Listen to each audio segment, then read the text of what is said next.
Hello, Forge fans. It's the Forge Audio Network. I'm your host, Anthony Urciuoli. It's the match day preview. Forge FC, their final road match of the season in Edmonton on Sunday. Kickoff at 5 p.m. Third place Forge taking on 8th place Edmonton. Now, I think I speak for all Forge fans. I never thought I would say this, but thank you, York. And thank you, Mo Babuli, who's done so much for Forge, and he helped them out again. Now a member of York United.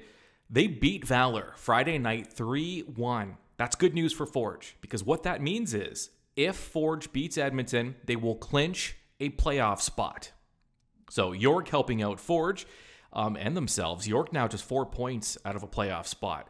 Now they only have 2 matches remaining. We'll get a more holistic view of the Canadian Premier League and the table and the playoff scenarios and the clinching scenarios momentarily. CanPL.ca's Charlie O'Connor-Clark is going to join us, and so we'll get a full deep dive into what we're looking at heading down the stretch here. There's only a few matches remaining in the regular season for Forge. There are 4 matches. This one against Edmonton, as I mentioned, the final away match. Then 3 consecutive home matches. Forge is in a pretty favorable spot here. Not only do they control their own fate in terms of where they finish on the table, because they do have the highest points percentage in the league, so they're 2 points out of first place with a match in hand. And that's 2 points behind Atletico Ottawa, who is still in first, Cavalry in second. They have 41 points. Ottawa's 42. Forge has 40. So Forge in control here, and Valor holding down the final playoff spot. They're tied with Pacific, who's in 5th. Pacific, though, with 2 matches in hand. So a lot of moving around still to do in terms of figuring out the final playoff positioning. It's become a 6-team race for the final 4 spots here, with Pacific and York on the outside looking in. All of Forge's remaining matches, including this next one against Edmonton, against clubs outside of the playoffs. So that could mean 2 things. You're playing against lesser opponents, points-wise, but on the flip side of that, you're playing against clubs that are either still in the hunt for a playoff spot, so they're in must-win mode, making them dangerous, or they're just playing loose with nothing to lose, also making them very dangerous. So whichever way you look at it, Forge, it could be an easy road, it could be a difficult road. Regardless, Forge has to definitely show up for these final 4 matches if they want to finish in a playoff spot. I think they're in good position to at least do that, but Forge has loftier goals than just making the playoffs. In fact, head coach, technical director of Forge FC, Bobby Smyrniotis, speaking to the media in his pre-match press conference, he talked about the challenges facing a club like Edmonton, who, despite being in last place, is always a difficult club to play against, especially on the road. They play that low block, that frustrating defensive style where it's really hard to break down and score goals against. Edmonton's in a lot of close games. They only have 16 points in 25 matches, but they play in a lot of very close matches. They are tough out, and Forge is well aware of that because they've experienced it firsthand. Here's Coach Bobby talking about the difficulties playing Edmonton, and the fact that, listen, when you're with Forge FC, the reality is the playoffs are great, but there's a lot more at stake here if you're Forge FC. Here's Bobby. Yeah, to be honest, they've been playing some excellent football in the last few games. The results don't go their way, but they played last week at home against Cavalry, and I thought they were very good. They've created more attacking opportunities than their opponent. Similar to the week before, I think it was against York.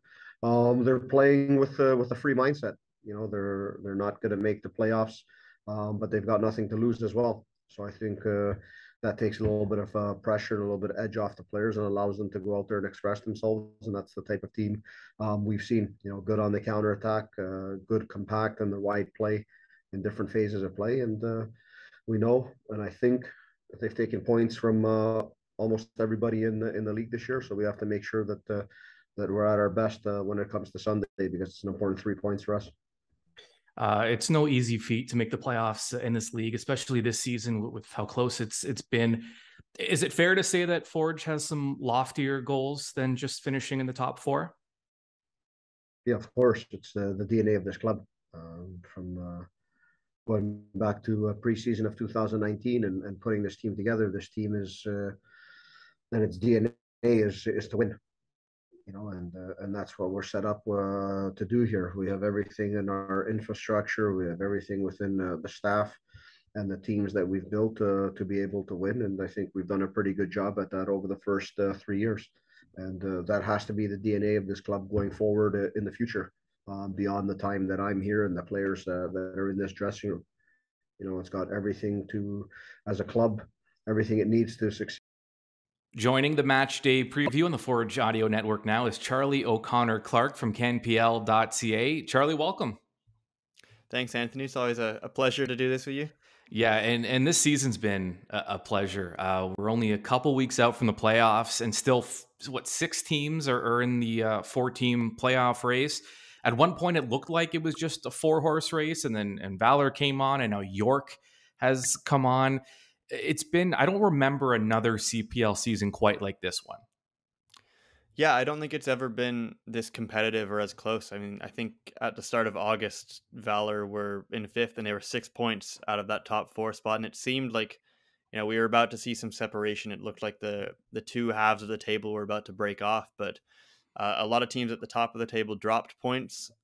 They were not really in great form in August, and teams just below them, Valor and York United, have been very good the last few weeks. They've made it a lot closer. Valor, obviously, technically occupying that spot on Saturday morning. They're tied on points with Pacific, but they had a tough one on Friday night against York, who are now all of a sudden just 4 points back. It's crazy.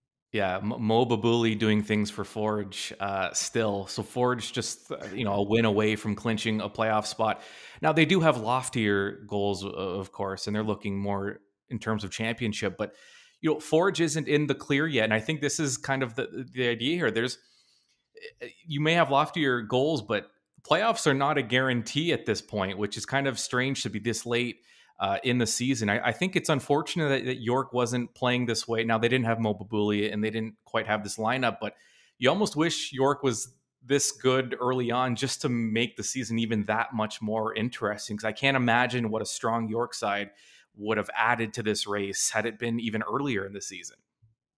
Yeah, and it is night and day, the current York side and what they were at the start of the season. I think they went 10 games or something without scoring a goal. Yeah. But now I think they've scored 3 goals in like 5 games since Mo Babuli's joined that side. They've been, playing the best football in the league for the last few weeks now. So they're right in there, and they surely if they keep most of this group around next year, they'll be right in there again. So it's always good to have a lot of competition for these places. And as you mentioned, with Forge specifically, they've got to play York, I think next weekend, which is always a tough one. And we all remember what happened last time York went to Tim Hortons Field, and as I'm sure Bobby Smyrniotis does. So that will be one to circle on the calendar for sure. Yeah, so Forge, they have Edmonton, they have York, they have Pacific, they have Halifax. Technically, those 4 clubs at this point, at least, are not in the playoff picture. So you look at it on the surface and say, well, they're playing 4 lesser teams. But there's the flip side of that, is these are clubs that some of them aren't out of the playoff picture by any means, so they're in must-win mode. And the other ones really don't have anything to lose at this point in the season. It almost makes them more dangerous. Yeah, absolutely. Some of these teams that aren't maybe necessarily in the playoff hunt, they love the idea of playing spoiler. FC Edmonton has been speaking about that for a couple weeks now, I think.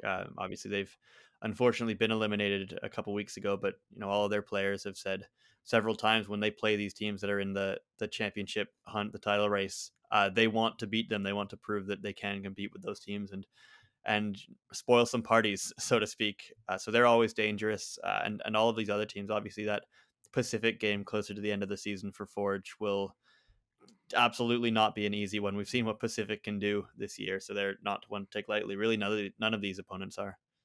It's interesting because we now have, we're going to crown a regular season champion, and you wonder how that might change the way clubs approach these final couple of weeks. Even Bobby talked about the fact that, I don't know now, you're starting to think of minutes and maybe resting players, but with first place on the line, and now that you're playing for something, it might change some of the mindsets heading in down the stretch here.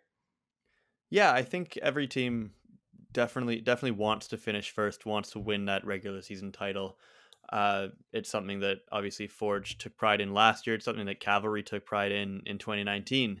and still do to this day, to be honest. So, the fact that it's very close at the top of the table, everybody wants to have that, that feather in your cap. And the other thing is, heading into the playoffs, everybody wants to ensure they have home field going into Right. the playoffs, right? Especially for that final, which is a 1-game knockout, and it's obviously a massive advantage if you are playing at home for that. So I think every team will be, even if they do clinch a playoff spot, say this weekend possibly, I think every team will be fighting tooth and nail right to the end to come at least as high up in the table as they can.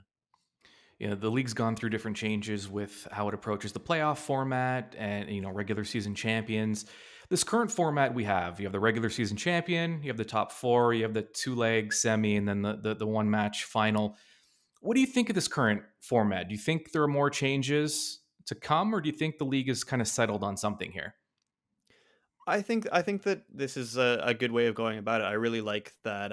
Obviously we've got sort of two things here. We've got the regular season title being recognized, which I think is important for recognizing the team that's done it, most consistently over the year. And then, the nature of sports in North America is that everybody loves those knockout games, right? Everybody loves those big occasions, those cup matches, and I think those are always an incredible way and a memorable way to end a season, to crown a champion that way as well. And I think every team will probably feel similarly about that. So it's going to be a lot of fun, and it ensures that really we're going to have probably 2 months of entertaining and intense matches where teams really don't want to give an inch. So I think it's going to make sure that the season ends in a memorable and just exciting way. Not everyone's crazy about change, but I think the beauty of this league and the evolution of it and being in the early stages of it is you understand the fact that there's going to be some tinkering, some changes, some improvements.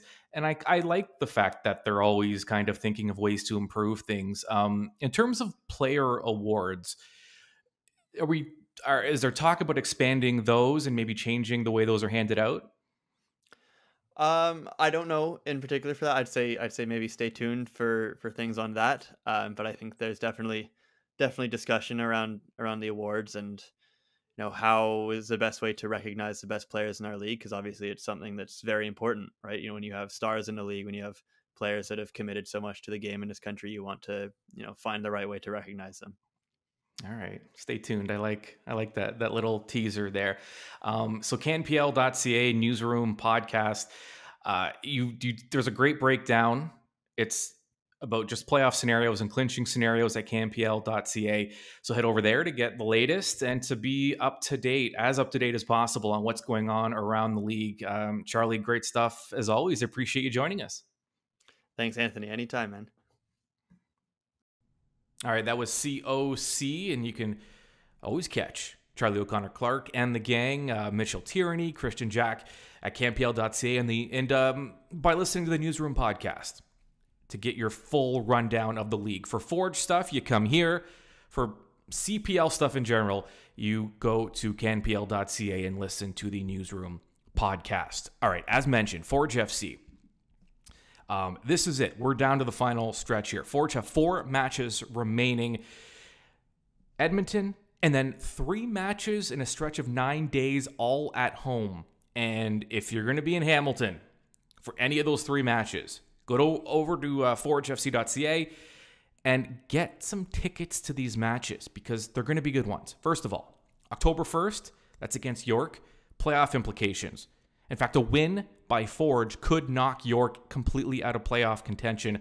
It'd be some nice revenge for that last match in Hamilton between York and Forge that York took, and Forge was not pleased with their performance. So October 1st, and then on the 5th, a very exciting event. It's the first annual Spark Summit at Tim Hortons Field. Forge FC so proud to be on the front foot when it comes to this initiative. So the Spark Summit aims to connect professional women in sports business and inspire conversations around fostering gender equity in sports, and also shining a light on those who are leading the way across all sectors of sports business. So the event will take place from 5 to 7 on October 5th. That's a Wednesday. It will include a panel of women from professional athletes, from office executives, sports media personalities, speaking about their experiences navigating the world of sports. There'll be a Q&A session shortly after, and following the panel, all attendees can enjoy Forge FC's Wimbledon sports match against Pacific. That's at the club level at Tim Hortons Field. It will be hosted by Jacqueline Dory, host and producer at CBC Sports. Deidre Dion will be a panelist. Olympic medalist and sports media executive Andy Petrillo. We're all well aware of Andy's work with One Soccer and with CBC as well. Andy Petrillo will be on the panel, and Taylor McIntyre will also be on the panel, football coach at McMaster University. That's from 5 to 7, a networking event, and there will be networking during the match between Pacific and Forge FC. Go to FCC.ca for more information and to register. Ticket sales, $10 from every sale, will be donated to Boys and Girls Club of Hamilton and Halton. So you can be a part of that on October 5th. And then there's a home match on October 9th as well. Plenty of opportunity for you to head on over to Tim Hortons Field and be part of the action. So make sure you do so. Forge, Edmonton, the next matchup. That's Sunday, 5 o'clock. Check the Forge Audio Network, however you get your Forge content, whether it's via podcast, by subscribing to the channel on YouTube at ForgeFC.ca, or by following the Forge FC social media channels. Coming up, 3 keys to the match, breaking down what Forge have to do to earn 3 points on the road in Edmonton. And then following the match, it'll be the match in review, and we'll break down the action. Forge fans, this is the most exciting part of the year. Make sure you're part of the action. Subscribe to the Forge Audio Network. I'm Anthony Urciuoli. We will talk to you very soon.